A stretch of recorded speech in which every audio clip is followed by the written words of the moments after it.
this technique because of two reasons. One is for myself, because I was dreaming I had a hair loss problem, but I was very afraid to have pain, also to risk I will have a nice hairline or not. Before, in our clinics also, maybe 15 years before, we have some cases also, good result and sometimes bad results. Organic hair transplantation, it means before hair transplantation, we inject cell-enriched fat into the area. Especially the patient, imagine they have bad experience before. And we are talking about stem cell injection for scar treatment, wound healing process. If you have a scar in anywhere, as your case is, Jonko, if patient is aged or totally bald area, there is very thin, shining skin. It means there is no fat tissue under the skin. Fat brings the blood supply to the area. Without blood supply, it means if you do hair transplantation, you can not get a good result, and you can have scarring. Our technique helps the quick healing, less pain, and also the better results. We can start. And number two reason, I was working, when I started plastic surgery, 2000, I started my practice, private practice. I start to work about fat transfer. And I do every day. For all my surgery, I am using fat for any reason. And for face rejuvenation, I am injecting fat tissue into the hairline also, not on for temporal area. Hairline, also the eyebrow area, a lot, around 30 cc for each. And 6 months later, maybe more, many patients come to me, they are complaining about they have more hair on their frontal area. They say, doctor, this problem come to me after you. Before, I don't have this problem. I always answer like, it is impossible. I didn't do anything for you. And then we start to observe it can be true or not. And then in 1 year, we described where we inject cell-assisted fat, it can help to hair growth. And there are many papers now on the market.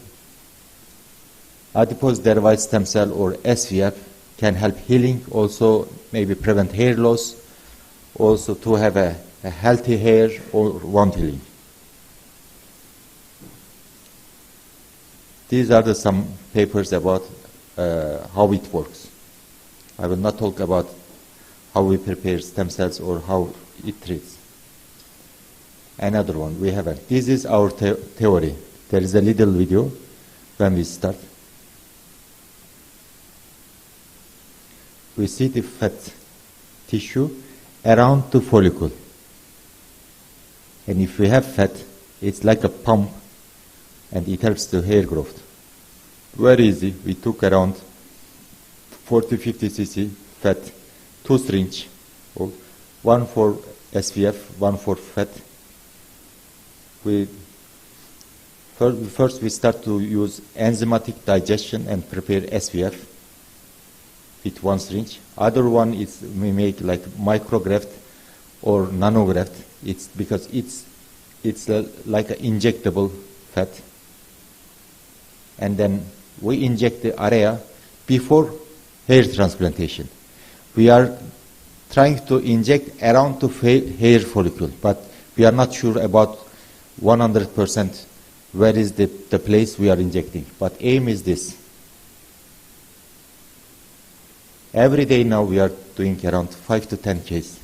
Always. Only if patient is very young and looks healthy skin, healthy condition, they don't need this. You can do normal hair transplantation because area is ready to hair transplantation. But for aged patient or secondary patient, for scar area, we always recommend before inject cell-assisted tissue, and then you can put hair follicle. You see? This is the fat.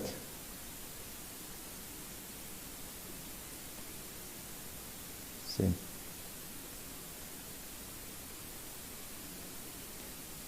What do you think about the idea, Dr. Cole? I think you're right on. Right on. You should precondition the scalp. And you should probably repeat it every year. Because when you remove the follicle, you see there is which tissue around the follicle? Fat tissue. Hmm? It means we need fat tissue around our follicle. If patient already have a nice quality skin, it means you don't need to inject fat. But if they don't have, we should inject before the hair transplantation. Same with you.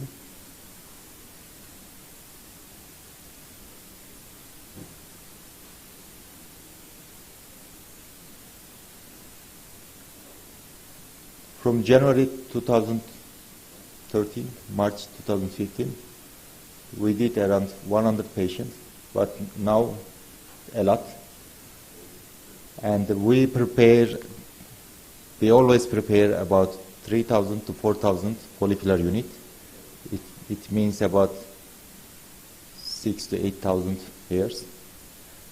We take 2 syringes, 50-50, one for preparation for stem cell or SPF, and other one ready for injection.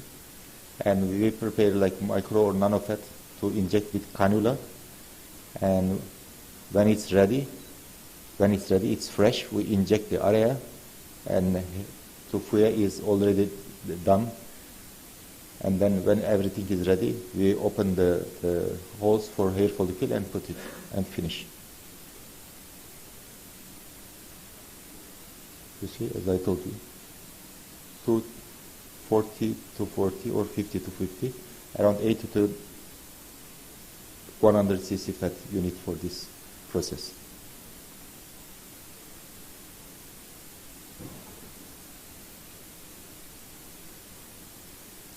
We use lipomatic for liposuction.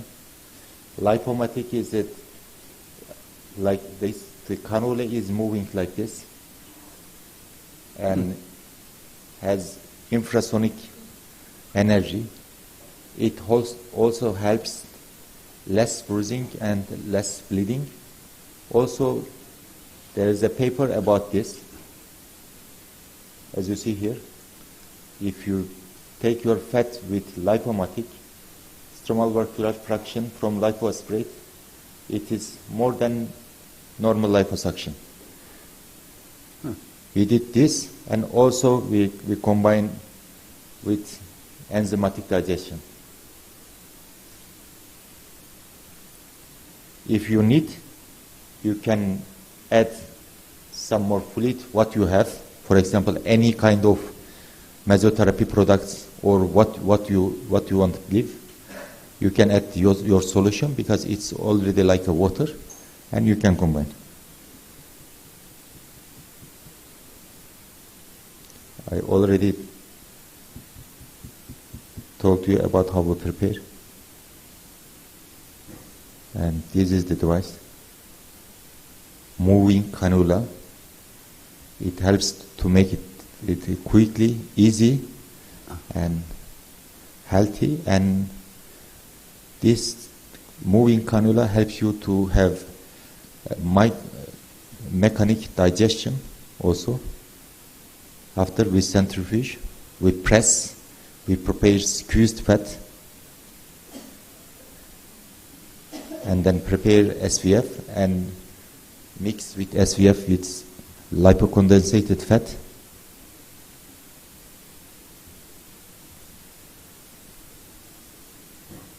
And it's ready to injection.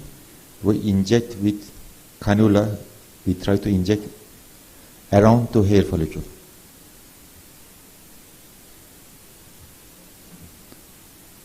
This is our fat ready to injection. Sometimes if you want to do it like this, to be sure, half of the SVF you can mix your fat.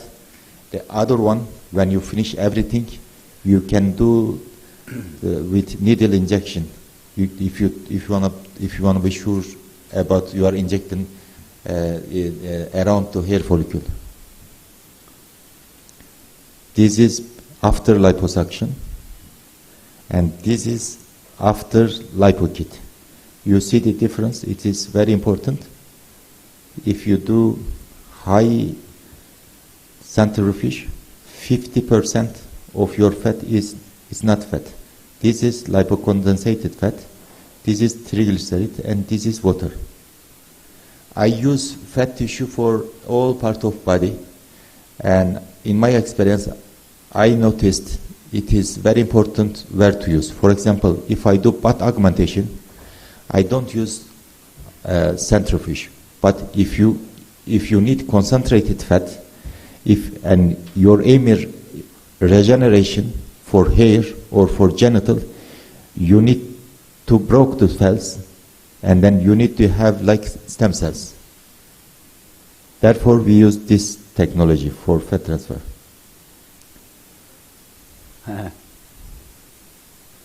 This is the process. We make it very easy. We try to make it very simple. Little local anesthesia, make a hole with blunt cannula. Patient is awake, it's local, or you can give little sedation. And PRP, we always combine PRP also because it's very simple and very reasonable price, and we know it can have a positive effects.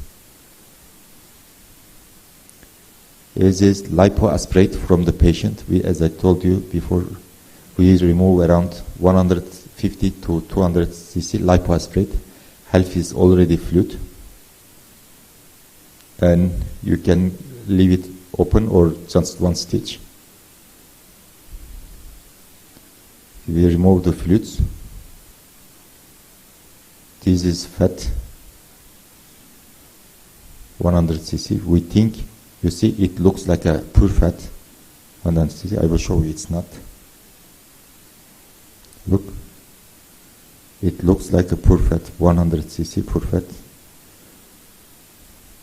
We put it centrifuge, and after centrifuge, look. If you inject this for face, 50% is water. It will gone in 2-3 weeks. And patient, if you have a rate to 50% fat survival, it means you will have a result only 20-25%. Therefore, we cannot inject this for face rejuvenation. But for regenerative process, we make a lipocondensate. We try to cut all the fat tissue because we don't need fat tissue. We need something for regeneration. Therefore, we are trying to find SVF inside the fat tissue.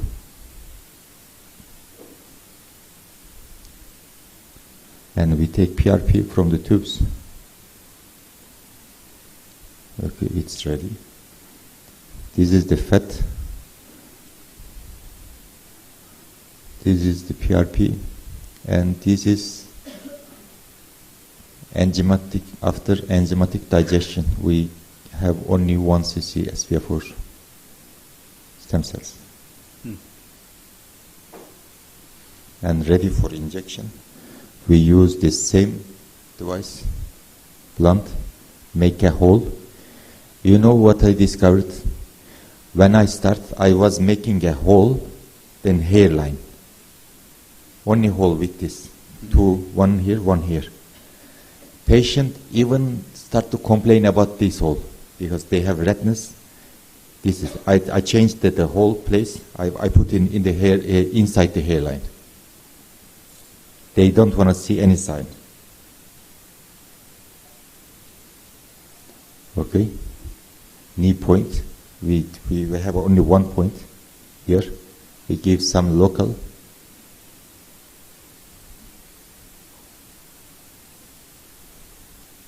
Okay.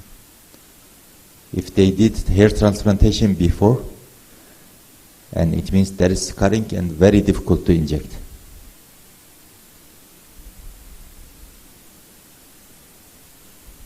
You should prepare well. Fat tissue must include the regenerative tissue like SVF, and then you should experience to do this process. Otherwise, if you are trying to make more hair, and you can cause the hair loss.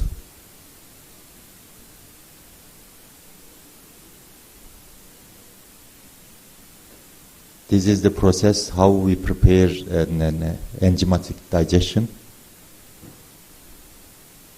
It's a long process. This type of process you can do if you have a like hospital laboratory. We have everything we can do.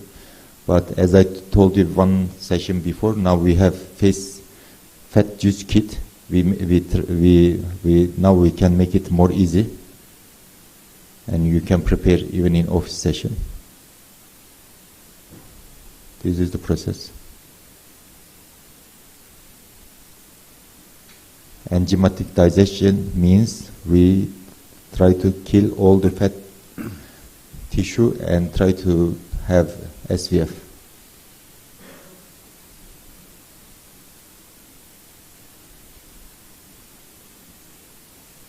Now we have a new tissue, stem cell. After all the process, we try to calculate we really have stem cells or not, and count how many we have. We report it. You see, with this technology, we try to have from 1 cc fat, we try to have more than 1 million. Advantages: higher viability rate of closed system, no contamination, concentrated young and healthy adipose stem cells, short transfer time. All the process takes around 30-40 minutes, and fast recovery. Patient doesn't feel any pain, and scalp tissue is improved. A lady, you see. You cannot, when we start to this process, we were trying to call like even hairdressers cannot feel you have hair transplantation, because it helps you to have healthy hair skin. It's very important. It's not about to have a hair. Your hairline, your skin in the hair is very healthy, no scarring. You see the very natural hairline. You see the result. You cannot compare it. It looks very healthy. Even helps their skin. Look at forehead, wrinkles. Only one session, all this.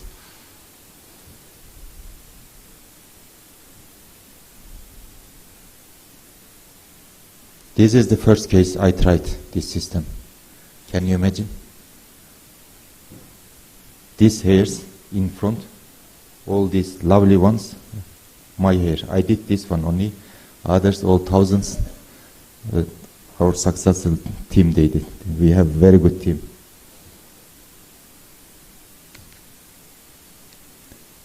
Thank you very much for your attention.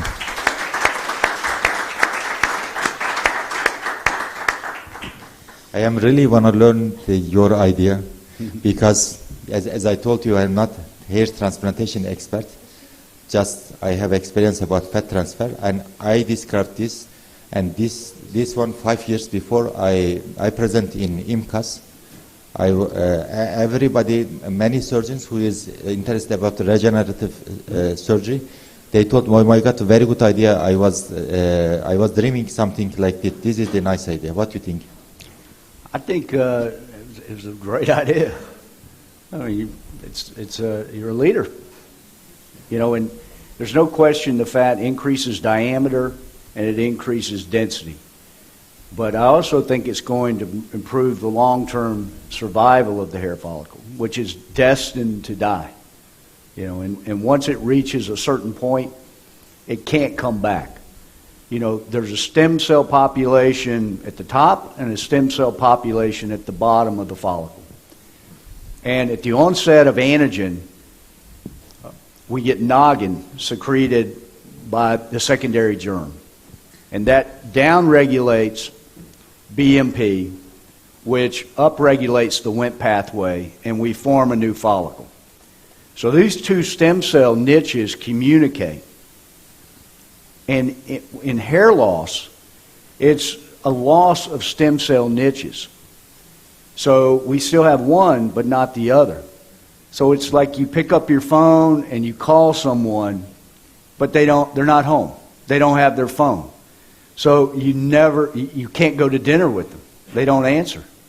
And so, the hope is that as we continue to push forward on the regenerative pathway, not just push the follicles back into anagen and improve the diameter, but that we may also be able to repopulate stem cell niches, because this is old fat.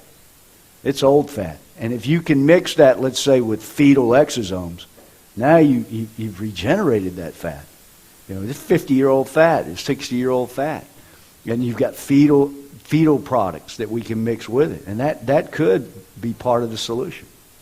To combine the hair transplantation at the same time, what do you think? I think it's there's no question you get quicker regrowth. It's a great idea. Yes. I'm doing it, and it's great. Yes, main idea was this, because when we try to make a hair transplantation, we should make a hole.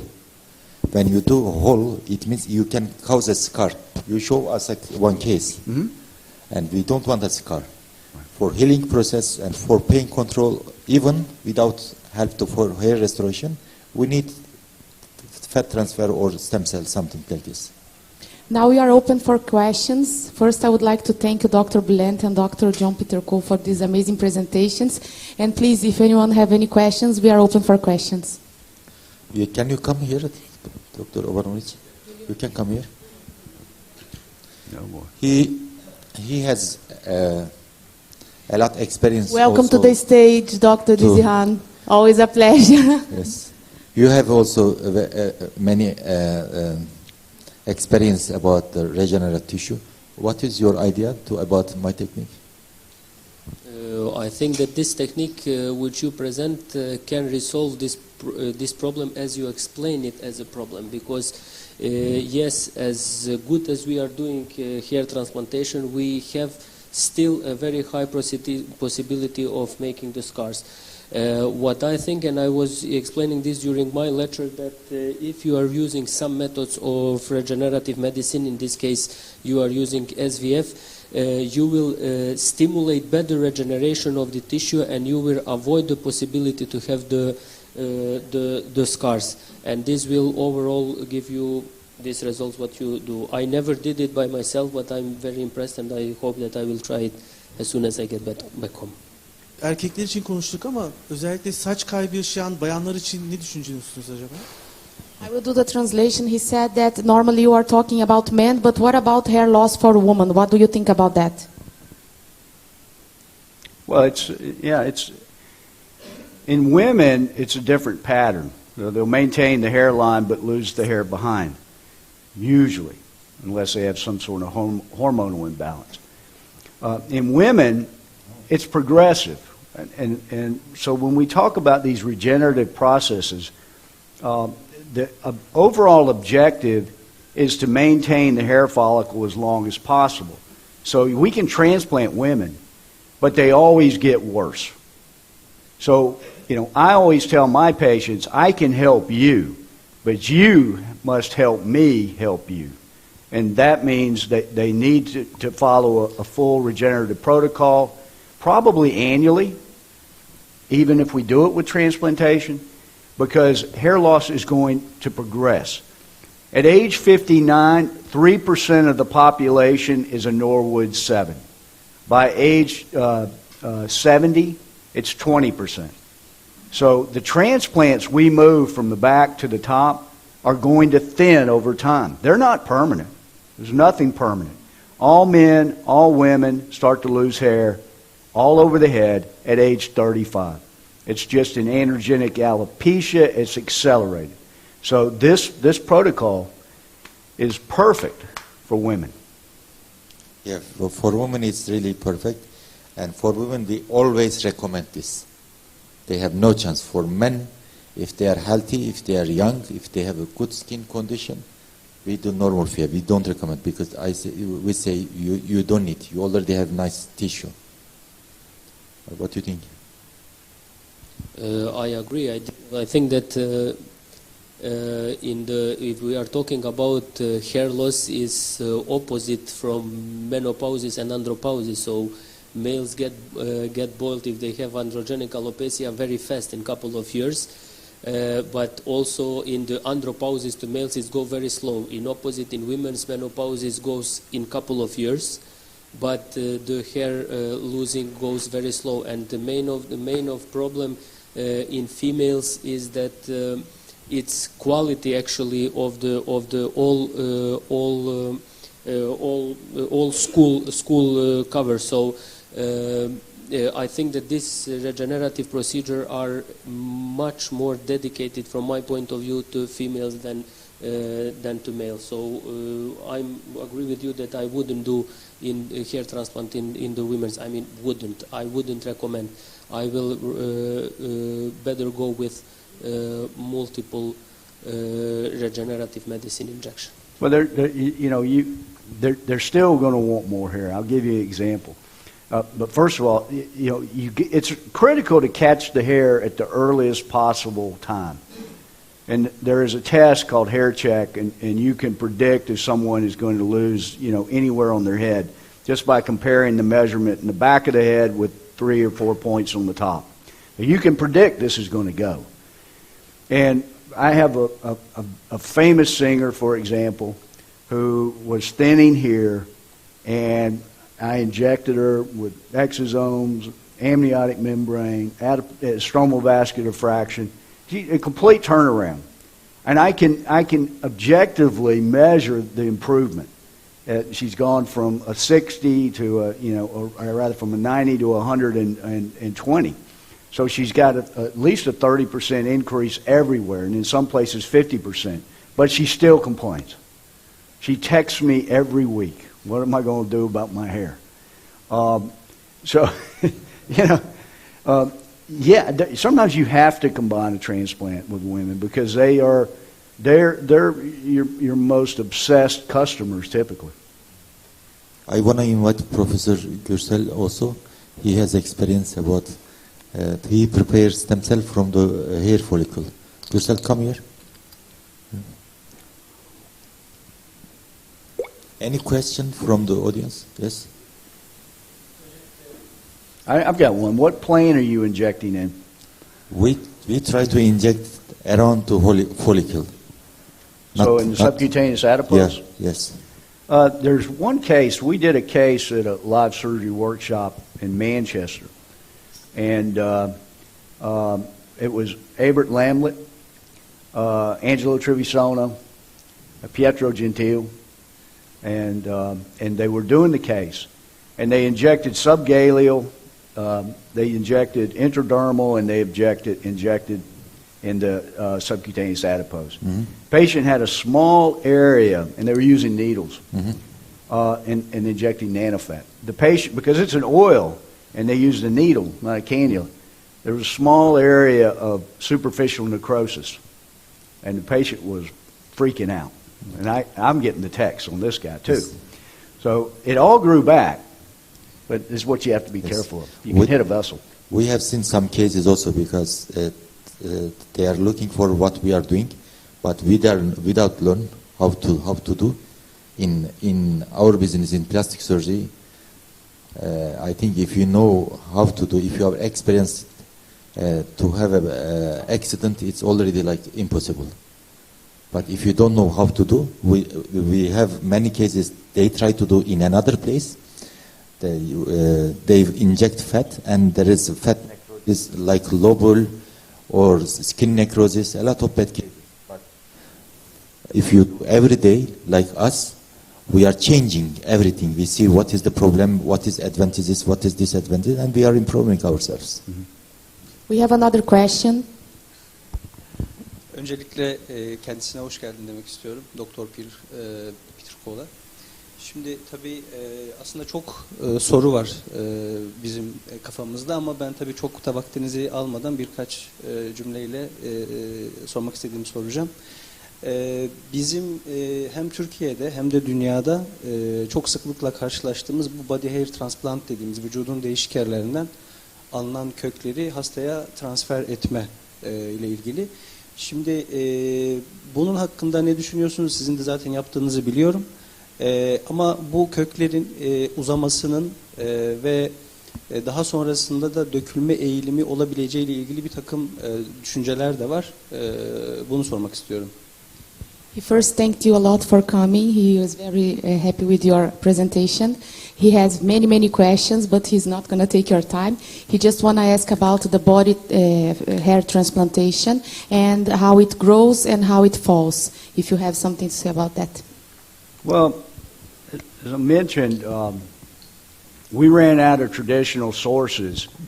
So in 2003, we started going to every source on the body. Back, chest, leg, and it grew well in 1 out of 4 patients. And finally we went to the beard. When it grows, it saves lives. It changes the game. But it didn't grow well in 3 out of 4. The beard hair is very consistent. It's very coarse. It's very curly. It covers very well. It's a fantastic source. I would stay off the legs because it will grow well initially in about 25%, but when the patient gets in their 50s and 60s, it falls out. I also would keep the density under 36 grafts per square centimeter because I have a study that yields can be 60%, 66%, below 36, above 36 per square centimeter, the yield falls to 5 or 4%. So keep the density lower. There is a new concept that's just come out to precondition the donor area to get those hair follicles moving, and then precondition the scalp, and then move the body hair up. So stay tuned on that one.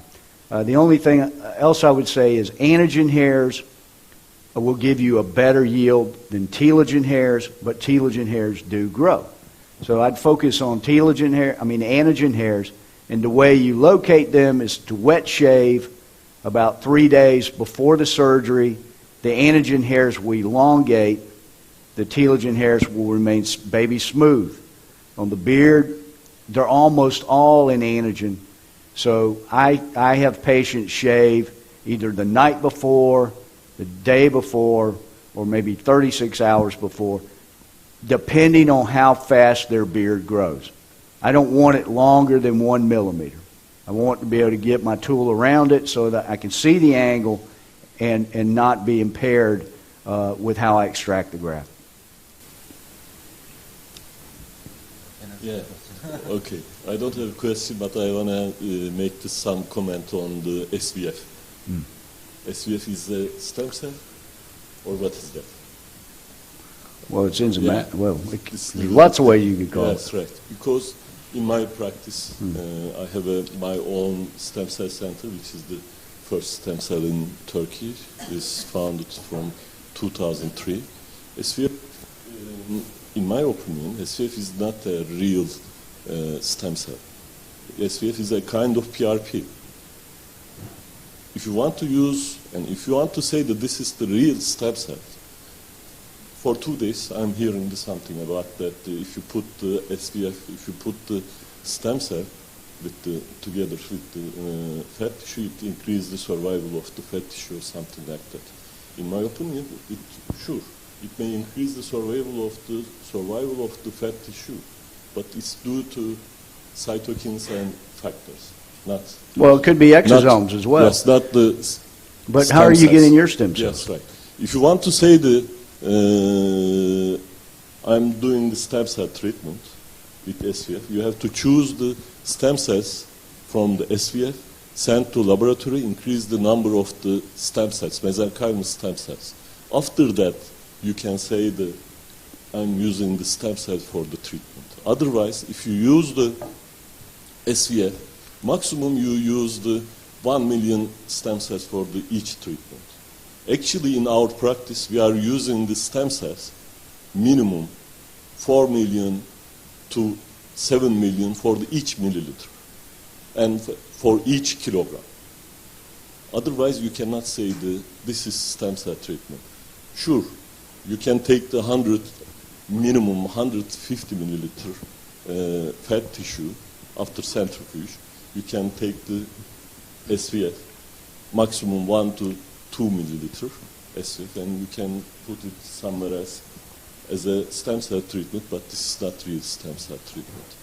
We are doing the stem cells in our practice. We are taking the 5 milliliter fat tissue from the patient and taking to our GMP laboratory, taking the mesenchymal stem cells from the 5 cc fat tissue, increasing the number minimum 200 million to 400 million stem cells, mesenchymal stem cells. After that, we are giving the patient for the cerebral palsy, autistic patient, or something like that. Or also you can use it for the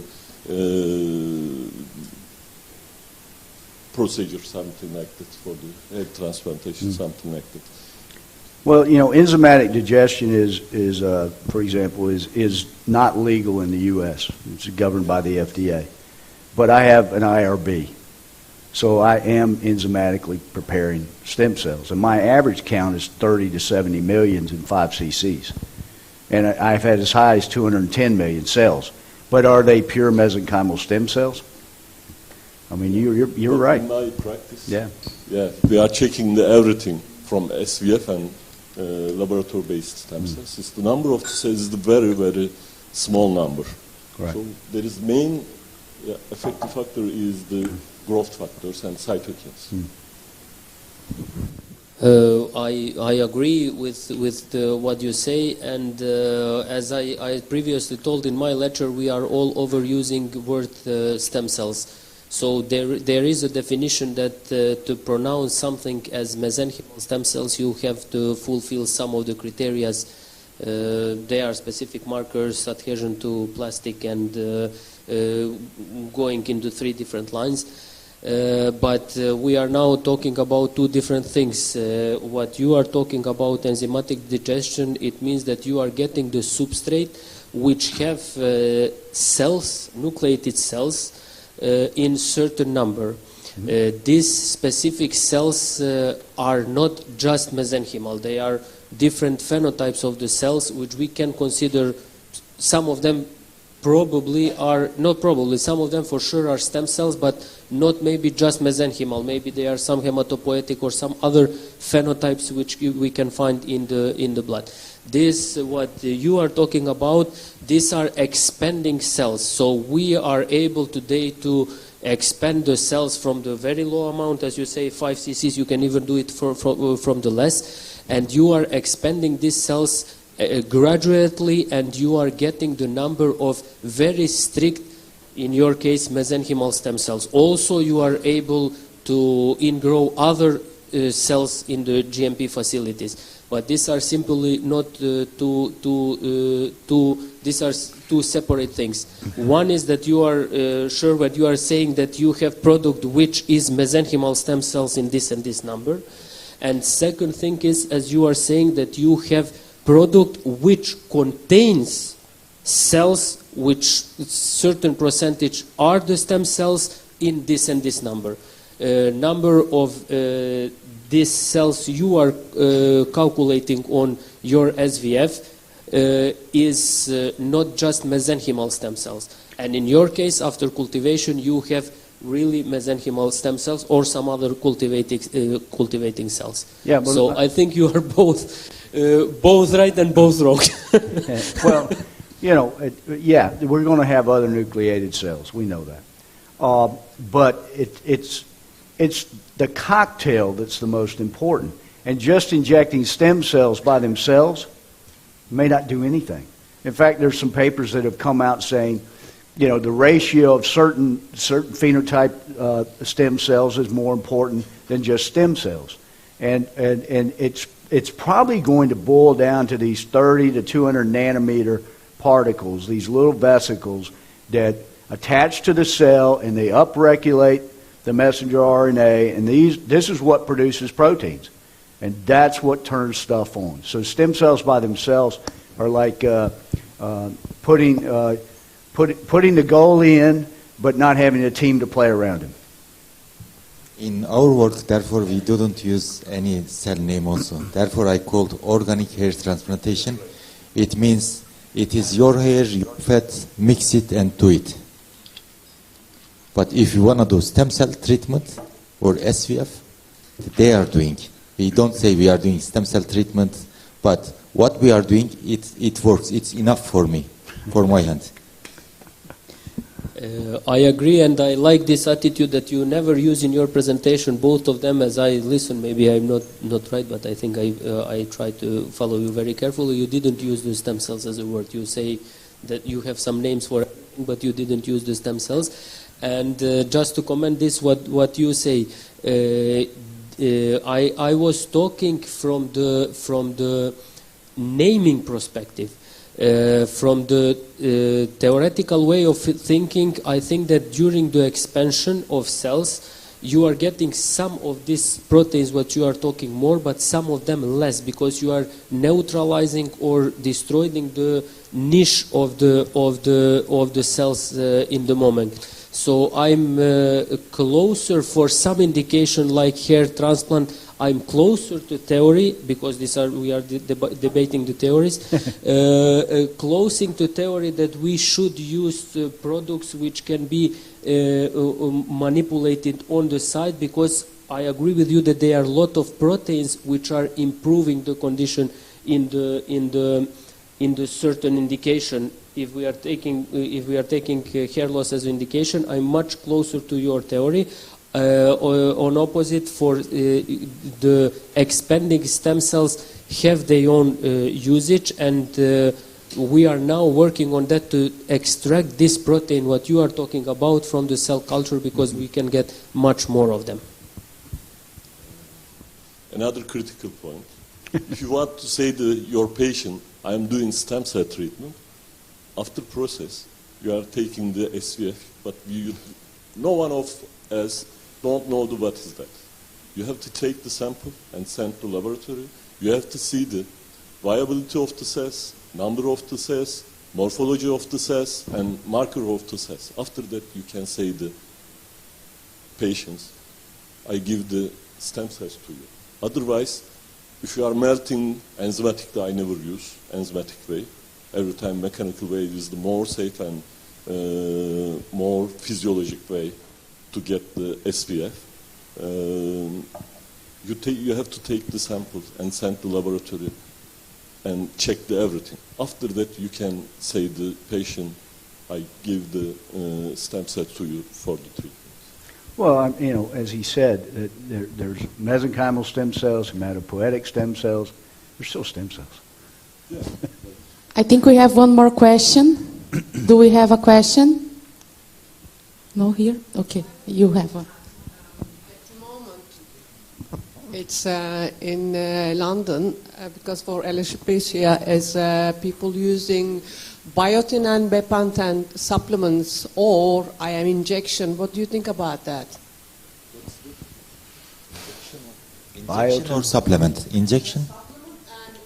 IM as well. Yeah. Because I have a couple of clients, they've been using 5-6 years. Yes, I believe a lot supplements. I think we all need, why we are eating something stupid? We need supplements for all treatments.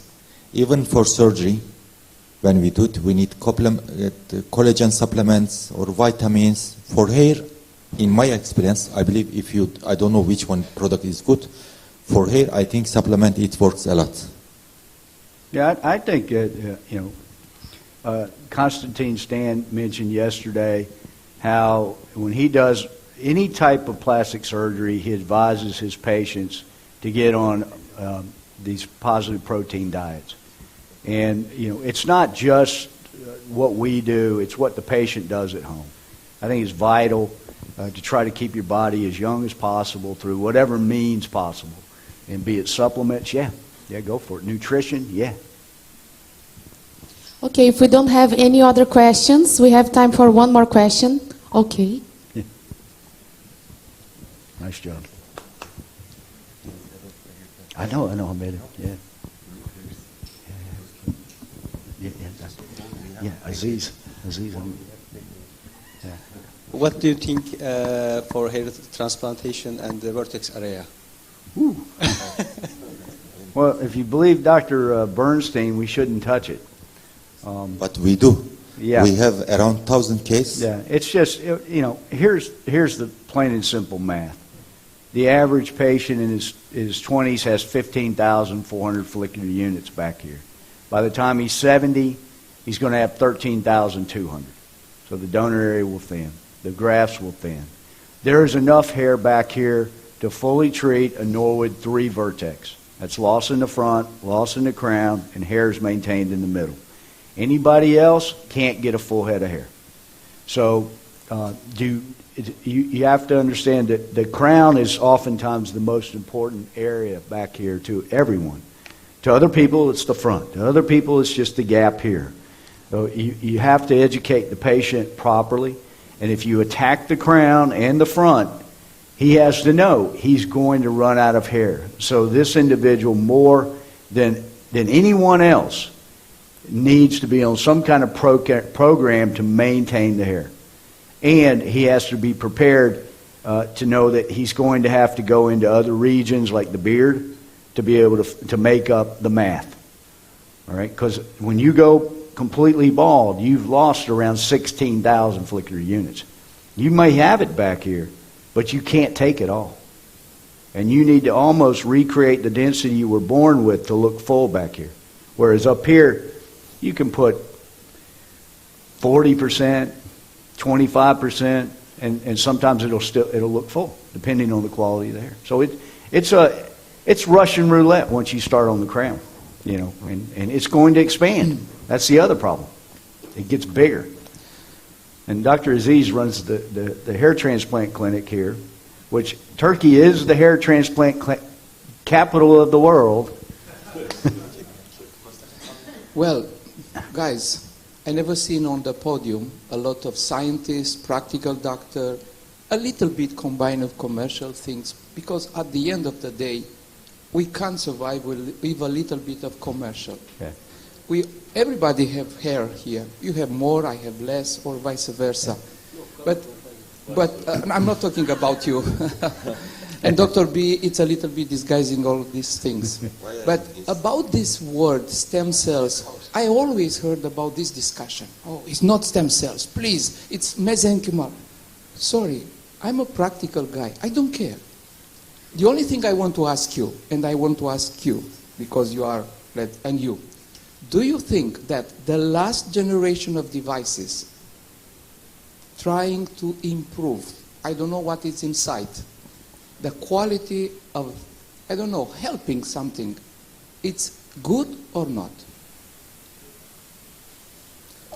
Every day I've seen a new device, everything I've seen, especially mechanically now, because everybody comes devices, passing, pressuring, squeezing, cutting, blades, juice, overjuice, lower juice. Okay, I think that answer to your question is very, very difficult. Okay. Basically, as you say, we can't live without the commercials, and I think that commercials are so spread that we are now, as a physicians, not able to get what is better or what is less, what is work better or less. The main idea is that there are two principles, if we are talking from the fats, there are two principles, bio principles to get the something which is enriched with a different kind of stem cells, which we call stromal vascular fraction. One is enzymatic way, second one is mechanical way. Mechanical way is more spread, commercially spread, and legally accepted. Yes, and it's accepted. Enzymatic way is discutable because there are some regulatory issues which, you know, are on the gray zone. And if you are asking me new devices, I think that they are making the complex to get same thing more complicated in order to be more expensive, and they are promoting it in certain way. But this is what we are talking about today. If we are talking about SVF, I'm not saying about GMP facilities which are able to ingrow different kind of cells. But if we are talking about SVF, as I told you, there are two principles, and all the systems today working with one of these two principles. In way that they have, some of them have higher reproducibility, some of them lower, some of them are fully automated, some of them are semi-automated, etc., etc. So depending of the price and what we want, according our time consuming, and according, of course, of marketing or certain company, we are bringing this very difficult decision. But in the end of the day, again, when we are talking about SVF, it's not everything on the separation process. Fat tissue, it's very complicated because it contains water, it contains oil. When you mix these two, you make the emulsion. And these cells which we want, we can call them however, progenitor cells or whatever they are somewhere in between. And we need to find a way to extract them from that in-betweening. But every certain step is very important. From liposuction through how you are saving it, are you centrifugating it, how do you remove the water, how do you remove the oil, are you removing the oil, are you microfragmenting it or enzymatically, everything gives you in the end result something. But the main thing is that we really today don't know if it's enough to have this amount of cells or that amount of cells. And Cihan, I hear you since last year. Every single day you are saying the same thing. You too. We don't know. But when we are going to know?